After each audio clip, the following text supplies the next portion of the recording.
guys could be live. You already know. Hey, Fall Ninja 510. You know what I mean? Fall Ninja. Healing up. Healing up. My man, Derek Cash Co. He need to get back in the game. We got to get him in jiu-jitsu class. He's trying to be peer striker now. He's trying to be a peer striker, but we got to get him back in and quit playing around because I watched the last two UFCs. I was bored. We need some new blood out there. Goon Squad MMA Instagram, you already know. Axum Group Instagram, you know, if you're in the UAE, it is the best close protection and technological security ever. Holla at up Samsung Dental, San Francisco. Show you subscribe to get a discount. But what's up? What's up, D?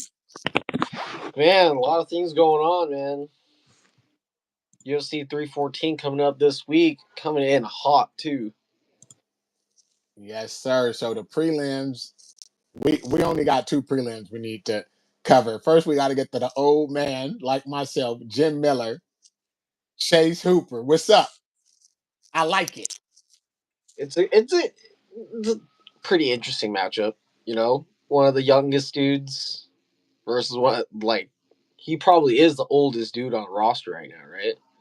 41. What? No, I think is he? I think somebody might be older than him, but I know he's for sure got to be the oldest lightweight. 100%. Hey, you know what I like about this fight? It's like Jim Miller evolved, his striking evolved late in his career, and then it maxed out now. Like it evolved and stopped. So he's still like a Jim Miller 2.0. And the thing I like about Chase Hooper is he's still growing.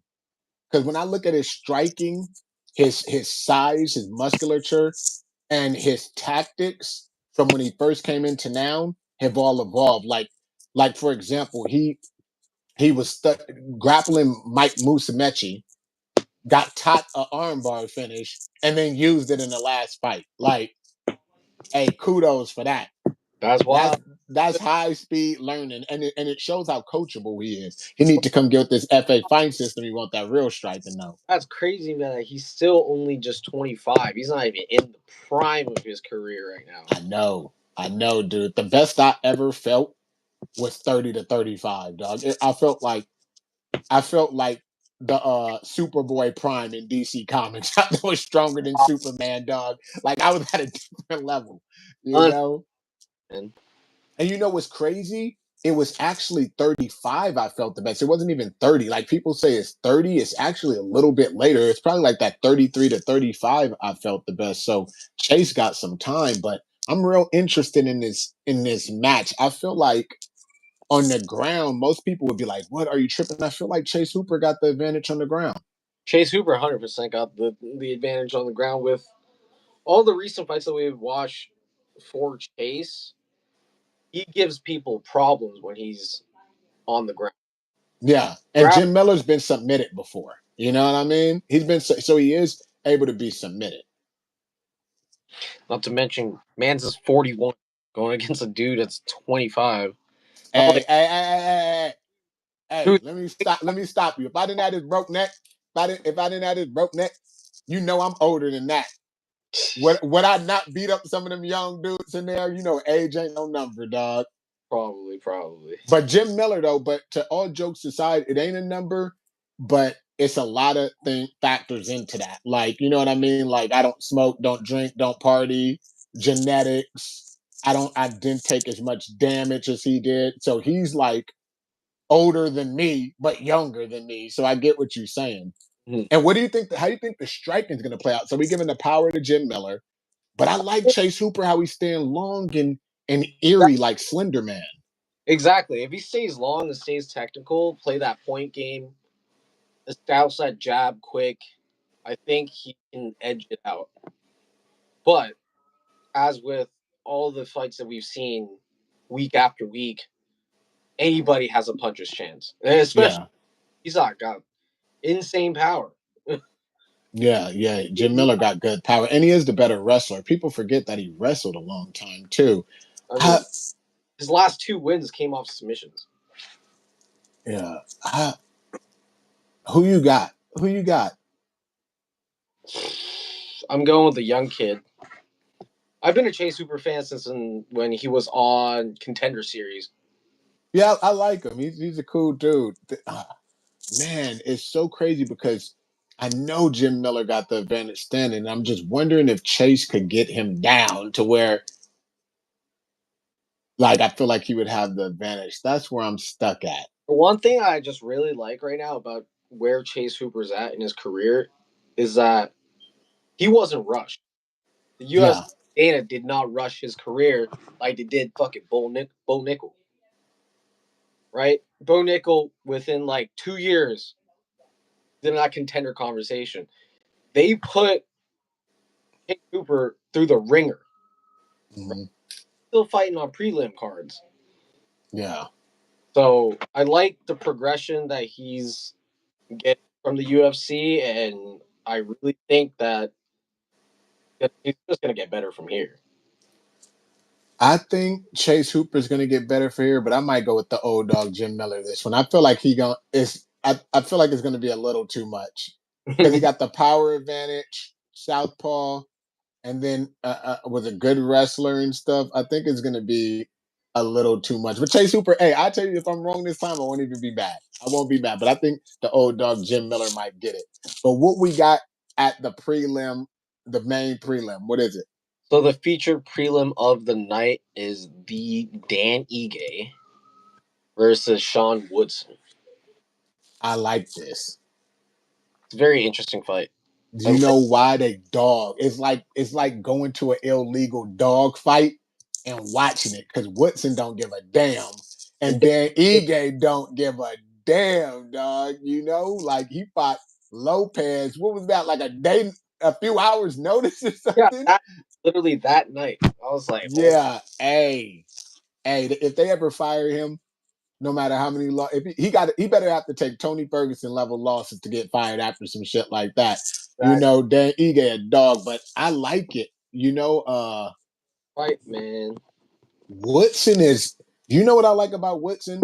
He's one of the few tall people that fight long instead of fighting tall. Yeah, I mean, fighting at 6'2" with a 78-inch reach, like that's kind of Yeah, in that weight class. yeah. I like that, and he got good stamina. He got that. He got that pretty boy swag. You know what I mean? Where like, he know what he's using, everything. But I would give the power advantage to Dan Ige, but I don't think he could like just be landing on Woodson like that. The thing Ige needs to rely on is his wrestling and his grappling. But the something I don't like, I call it the cost check effect. When grapplers learn some striking and then begin to abandon their There, grappling, you yeah. know? Just look at his past couple fights, right? Like he fought Lerone Murphy to a decision, which, by the way, last weekend, what a fucking joke.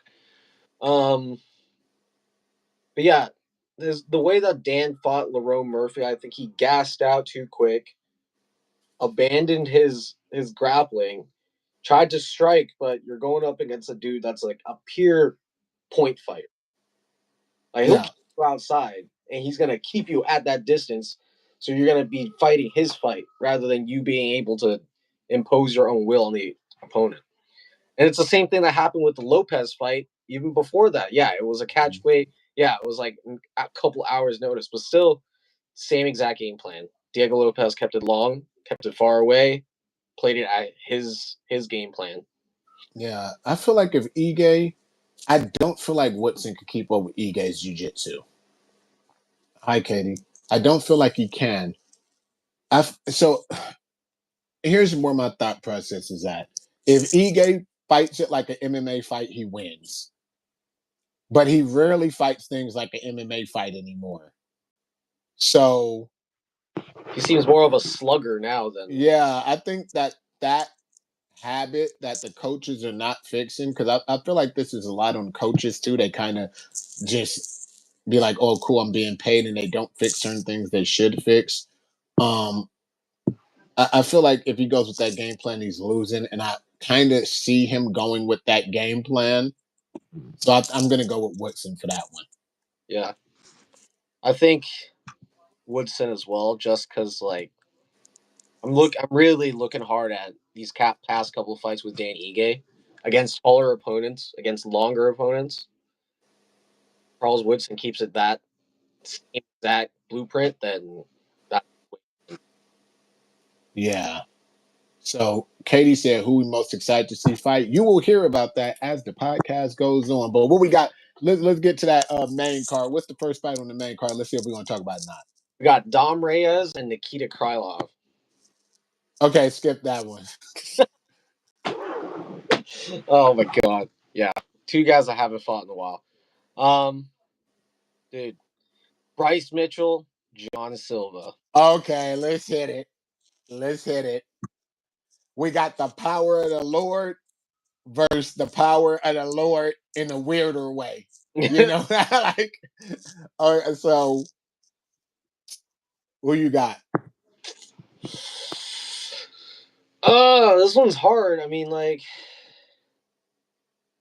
if Bryce can stay up on top and grind this out, it will be his fight. But if Silva creates some movement and forces those scrambles, I think Bryce could be in trouble. Like, Mitchell's really stubborn on top, but Silva doesn't give a shit about any of that. Like, he'll attack from bottom, as we see in his other fights, like submissions from the bottom, all of that. These guys from Fight Nerds are kind of insane right now. I think the key for this fight is just cardio. Whoever has the deeper gas tank in these kinds of scrambles is going to win this fight. Yeah, when I look at it, a lot of people are counting Bryce Mitchell out, but they don't remember how good he did versus Ilya Taporia. This guy is a pure grappler. Yeah, people sleep on stuff. He did good versus Ilya Taporia. People sleep on it because they just remember the Josh Emmett knockout. Yeah. And because Americans are just the most disloyal of all fans in the world, they're just gonna go, "Oh, Bryce Mitchell was the Josh Emmett knockout, and that's all he is," and they're gonna forget about everything he did before. You know what I mean? I would think if you look at Ilya Taporia, if you be real about it, the people who gave him the most trouble in the UFC was Bryce Mitchell, and then what's his name, the lightweight that head kicked him, that just fought from England. His name is slipping my mind. Hi. Huh? Lavone? No. No. It's the one that just fought. That whole card was too boring, so I can't remember. But he's a slick striker. If you look at it, that guy, those two were Ilya's toughest fight so far. So Bryce Mitchell and Jean Silva, we haven't seen him on his back too much, and I don't think he's going to have a jiu-jitsu advantage over Bryce. So I think that this fight is actually, as much as I like Jean Silva, I think it's actually very winnable for Bryce, because Jean Silva, yes, he does crack, but it's not like it's the most technical strikes. You know what I mean? He's out, his body is out of place sometimes on those strikes where somebody could get underneath it. So there's a pro to it that is power, but the con to it is that his foot placement and stuff isn't always on point. If Bryce plays the strict wrestling game, I think he could. I think he could get it. You know Yeah. what I mean? But that being said, I would be leaning towards Jean in this fight, just because I seen Bryce Mitchell has the propensity of, when somebody has knockout power, of going backwards instead of forward, and you got to be willing to risk the fire. You're not going to get a shot on somebody going backwards, and so I think that he could end up playing himself in this fight in the long run. Yeah, plus John Silva, when he really gets into his groove and his rhythm, he's insane with the pressure when it comes to striking. He just volume, volume, volume. Let me tell you, dog, you don't high five that motherfucker. If you high five him, it's like turning Goku from Super Saiyan to Super Saiyan 2, dog. I don't know who be high fiving, like everybody just high fives. And then he just get more amped up. It's like, like everybody got that one crazy friend that in the fight they be juiced for the fight. He's like that friend. Like, when the crazier the fight get, the more powerful they get. Like, don't touch gloves with him. Don't high five him. Don't like nod when you get a good hit. Like, you just fight him in silence, dog. You know? It reminds me it'd be like kryptonite to him. You feel me? it reminds me of Juan. Shout out Juan. I know. Yeah. You to come back, bro.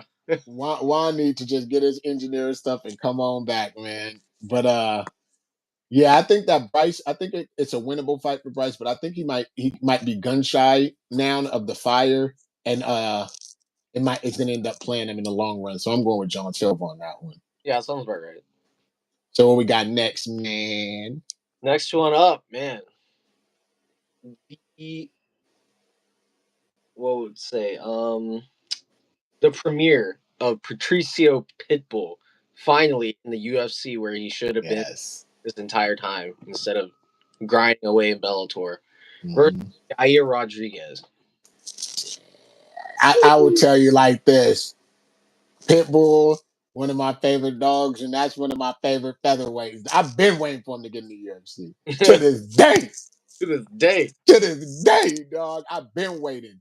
I'm so happy he's here, but I don't know. That fight got me kind of nervous a little bit though, It is. because Yair be on. Hey, when Yair's on point, he's on point. It's a wild. It's like it's dude. This is such a ninja matchup, bro. Like Yair is like a flying hurricane, and Pitbull's this tank who just wants to nuke your chin. Dude, I like the analogy because I'm just gonna skip to the end and pick Pitbull for the win because I would tell you like this: Yair, if he's like the tornado that if you let it pick up your car, so to speak, and spin it around, you're gonna get thrown and crushed. But he has also shown if you're that house that like those Midwest houses with the attic and Yep. the basement that don't move when the tornado go, and you're gonna beat them.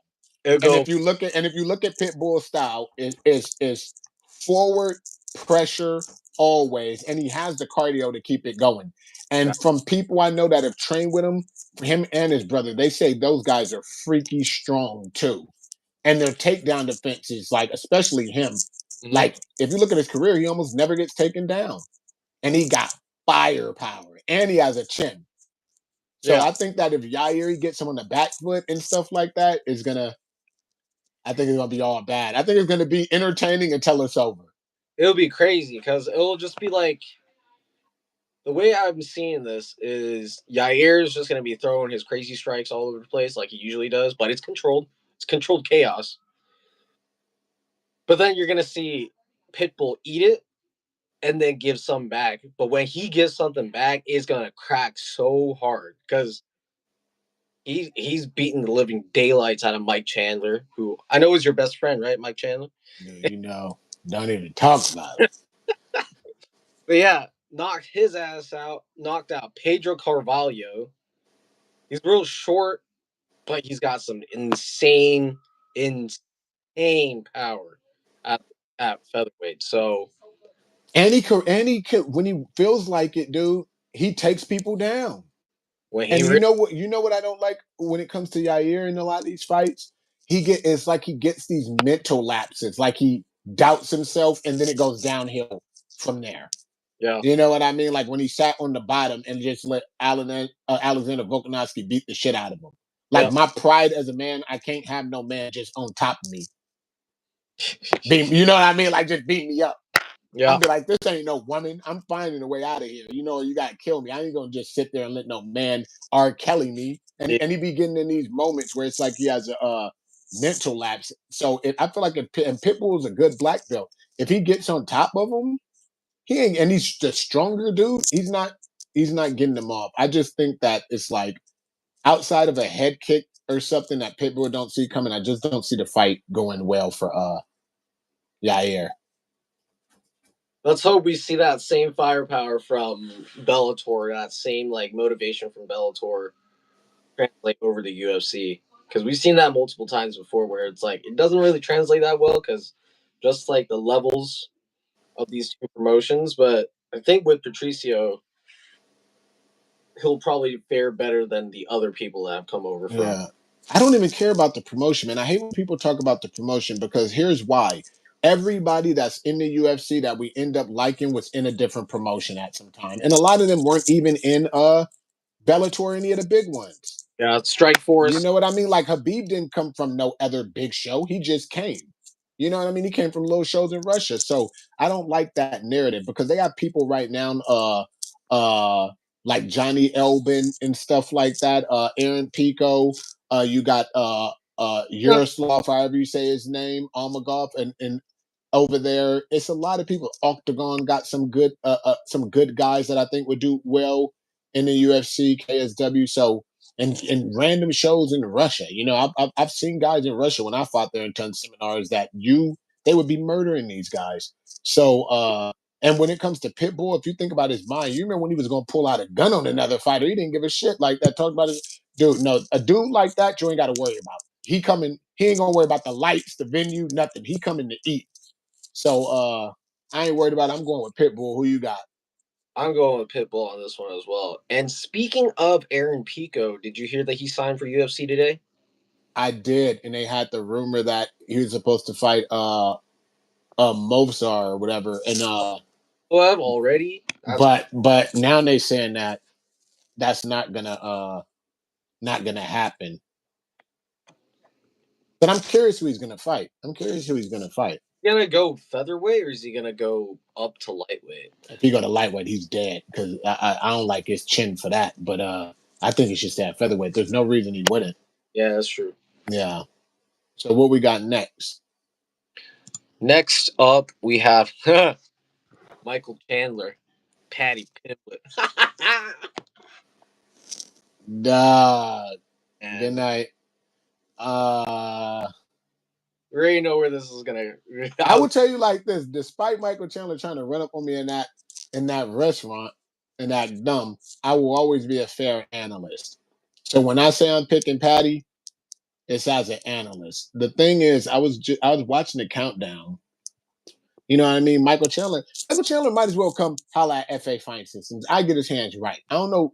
I was watching this stuff today, and I'm saying this overall, especially with MMA coaches. A lot of MMA coaches, I just feel like some of them aren't credentialed.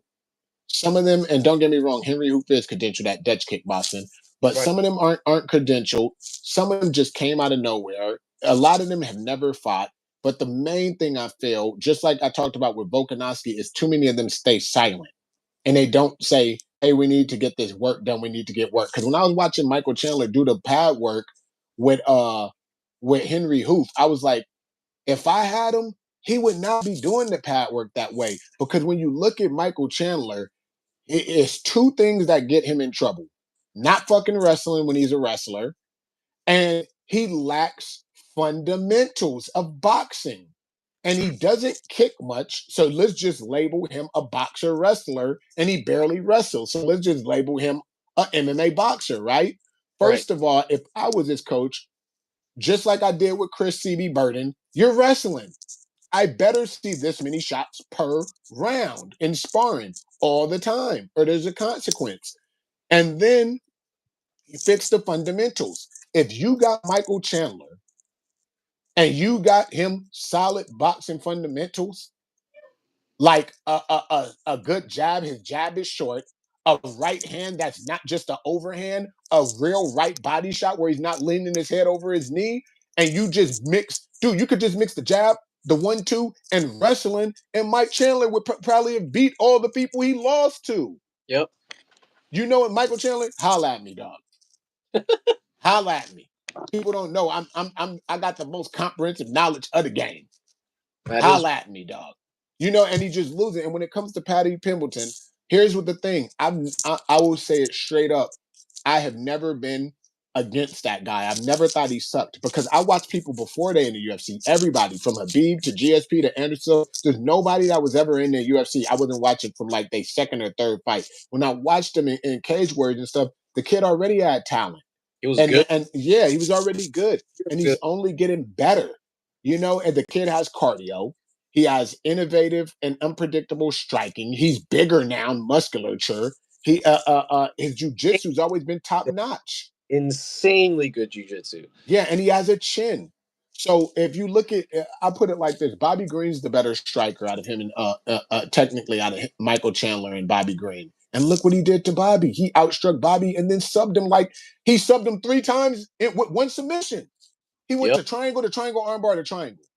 Yep. You know what I mean? If Michael Chandler started using his wrestling in this bout, I think that's going to be his downfall. And then I think his striking, Patty uses more weapons, and he's smart.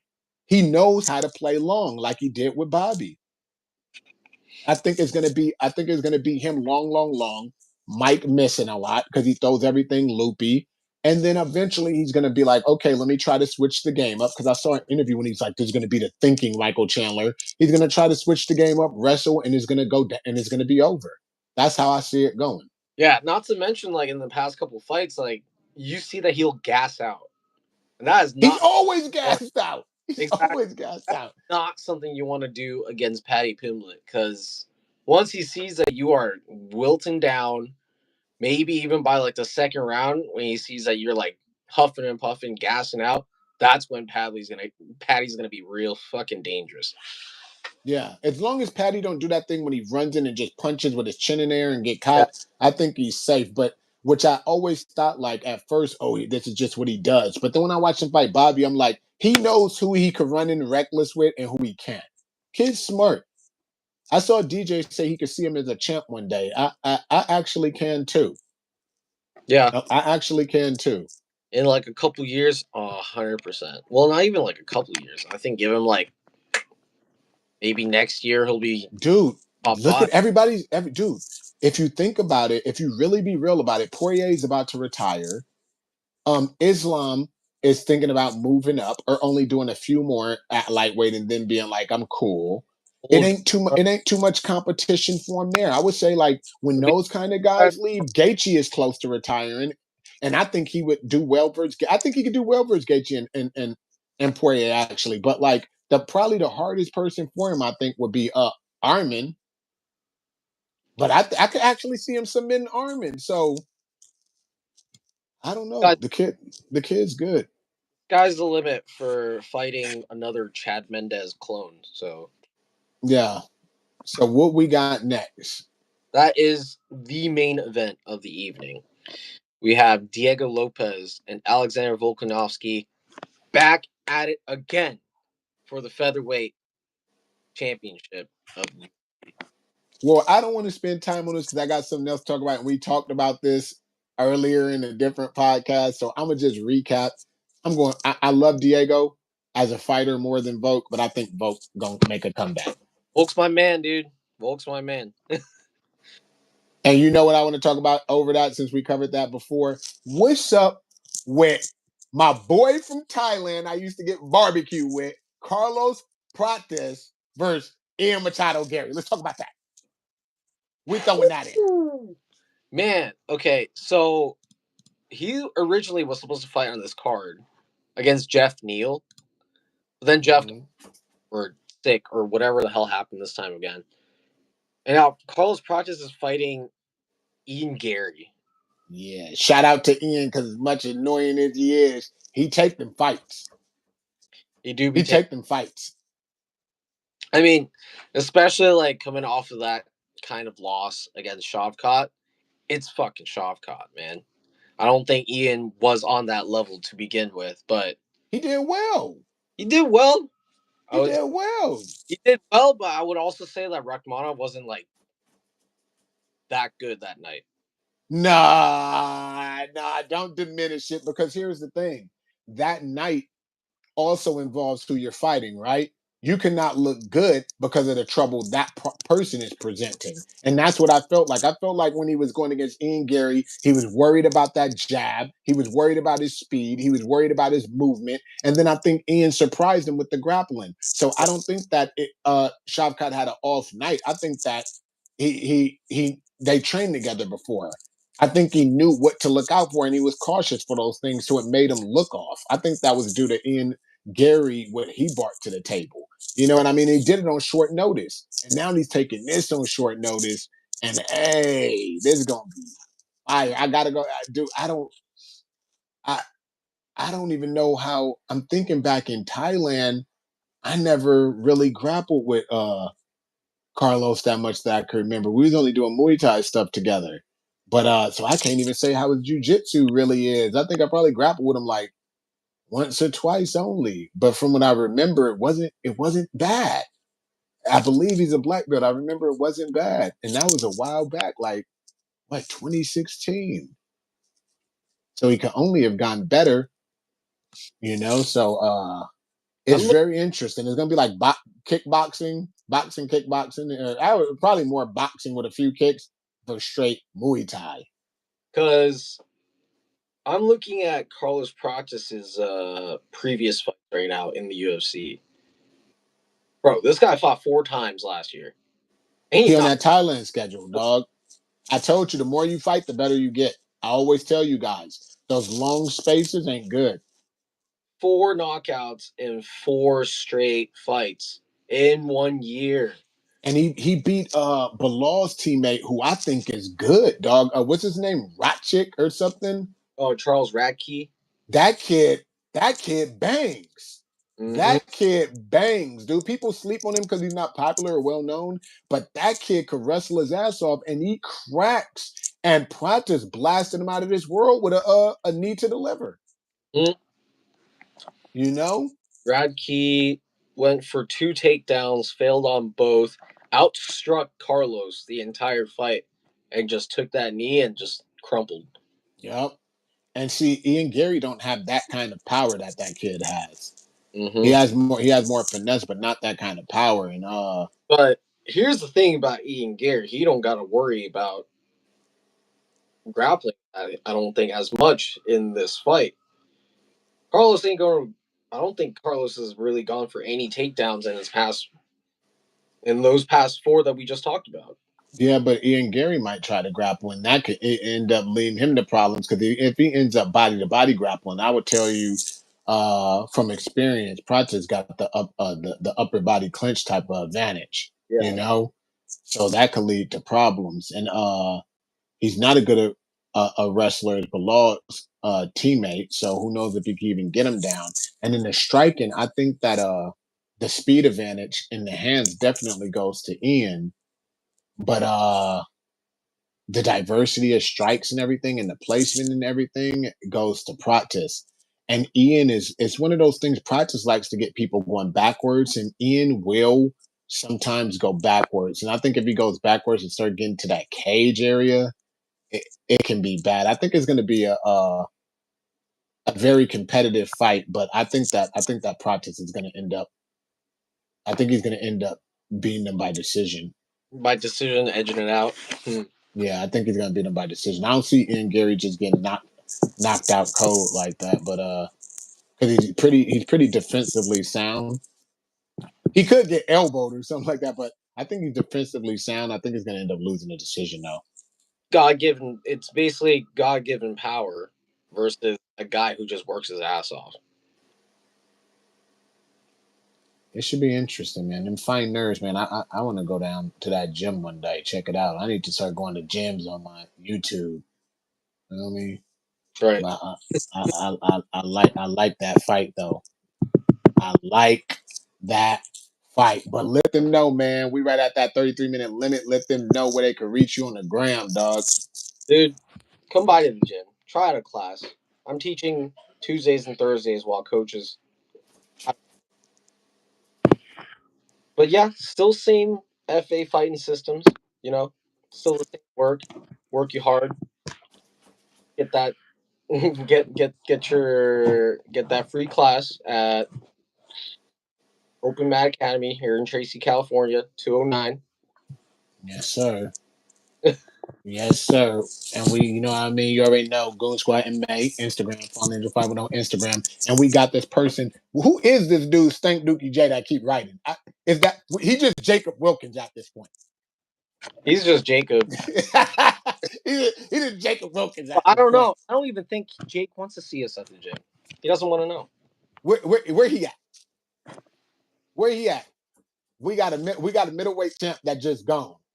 This dude's just cupcakes. He just gone. I'm on everybody. And Derek, you better get in jujitsu. How you gonna fight MMA no ground game? You gonna be one of them ones where I'm watching you in the UFC beating the hell out of somebody. They're gonna get one takedown, mount you, and just beat you up, and you're gonna forget all the moves I taught you. Get in jujitsu. I'll just be like Rod Tang and Tension, man. You know, just like Rod Tang against DJ. Oh my god. You're gonna be like Rod Tang and DJ. You're gonna be doing hella good till he take you down. You're gonna be like, I'm gonna be like, pull the hand down. You're gonna forget all the counters, dog. Oh man. You better get in there, man. You see GB all over y'all, dog. He was in there with the gi today. Let, Jou, let me check Jou, my bag. Jit. I'm gonna snitch on House to you, dog. House. Yep, I'm gonna snitch on House. You just gonna come up and choke you with your own coat, dog. Man, did you see how what was it? What's his name? Crone just did a seminar at House. Damn, I got a broke neck. I can't even go. So sad. It was on like last Friday. I couldn't even go. No, Tyrone Spong was just at CSA. What? I got broke neck. Couldn't even go. Oh my god. Dog, I would have absorbed hella. I would have absorbed hella data, dog. You feel me? At least show up. But But fuck me. dude, I wasn't going nowhere with this broke neck. But hey, I'm telling you, getting that jits, man. Quit playing around. You're a little team leader. You gotta be in there, dog. Got you. Get in there. At least go on no gi days or something. To alternate. 1 week go no gi days, 1 week go gi days. Yeah, And then when I get the Fridays going again, then you got that. So at least you got 3 days right now until you figure out work stuff. And on your work, and then on the other days you ain't going early, going afternoon. that's true. You know what I mean? You got it. Don't make no excuses, man. That's And true. and this dude Jacob Wilkins up in the thing. I Mr. Will don't know. I'm here. just calling him Cupcake Betty, dog. He just be cupcake. He could have been there. Everybody be asking about him. You need to get in. But hey, we out, y'all. Thanks for tuning in. Everybody that watched it, like, subscribe, turn on notifications, and we are out.